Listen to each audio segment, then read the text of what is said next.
নমস্কার বন্ধুরা, সৌমুস কিচেনে তোমাদের আবারও স্বাগত। তো তোমাদের আজকে মাছের ডিমের কারি করে দেখাবো। তো প্রথমেই আমি 100 গ্রাম ডিম নিয়েছি।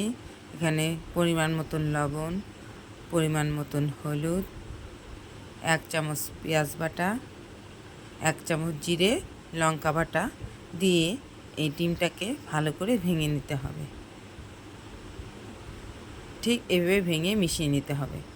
এরপর আমি এখানে ছোলার ডাল 2 চামচ বাটা এখানে দিয়ে দিলাম, দিয়ে এটাকেও ভালো করে মিশিয়ে নিতে হবে। এবার আমি তাওয়া গরম করে হালকা তাওয়াটা গরম করতে হবে, তারপর আমি এটাকে ছেড়ে দিব।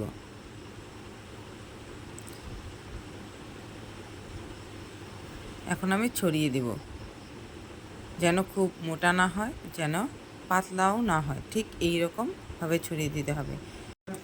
তারপর আমি এটাকে 10-15 মিনিটের জন্য গ্যাসটাকে লো ফ্লেমে রেখে ঢাকা দিয়ে রাখব।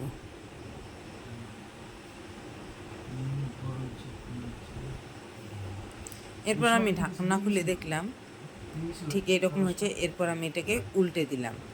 দেখো এই পাশটা কেমন লাল হয়ে গেছে।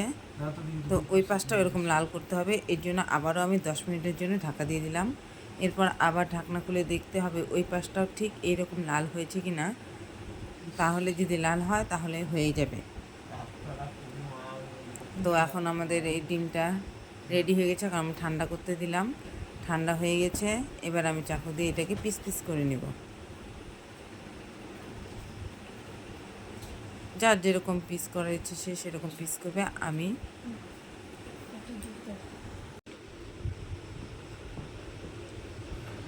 আমি এরকম পিস করে নিয়েছি। এরপর আমি কড়াইতে তেল দিয়ে দিলাম, একটা তেজপাতা, একটা শুকনো লঙ্কা ফোড়ন দিয়ে একটু লাল করে ভেজে নেব। এরপর আমি গোটা জিরে ফোড়ন দিলাম, একটা বড় সাইজের পেঁয়াজ কুচি ফোড়ন দিলাম। এরপর আমি টমেটো কুচি, 1 চামচ পেঁয়াজ বাটা, আদা লঙ্কা জিরে ধনে বাটা, পরিমাণ মতন লবণ, পরিমাণ মতন হলুদ, একটু জল দিয়ে ভালো করে কষিয়ে নেব।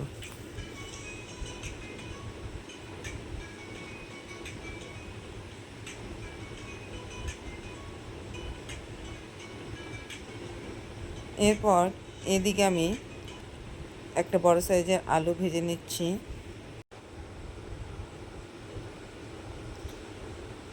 এবার আমি এই কষানো মশলার মধ্যে ওই ভাজা আলুগুলো দিয়ে দিব, দিয়ে আর একটু কষিয়ে নেব।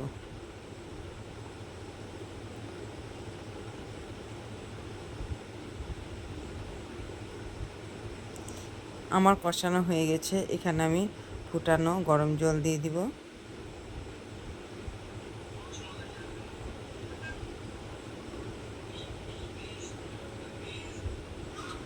ফুটানো গরম জলটাকে দিয়ে আরও বেশ কিছুক্ষণ ভালো করে জাল করে নিতে হবে। তারপর আমি ডিমের পিসগুলো ছেড়ে দিব।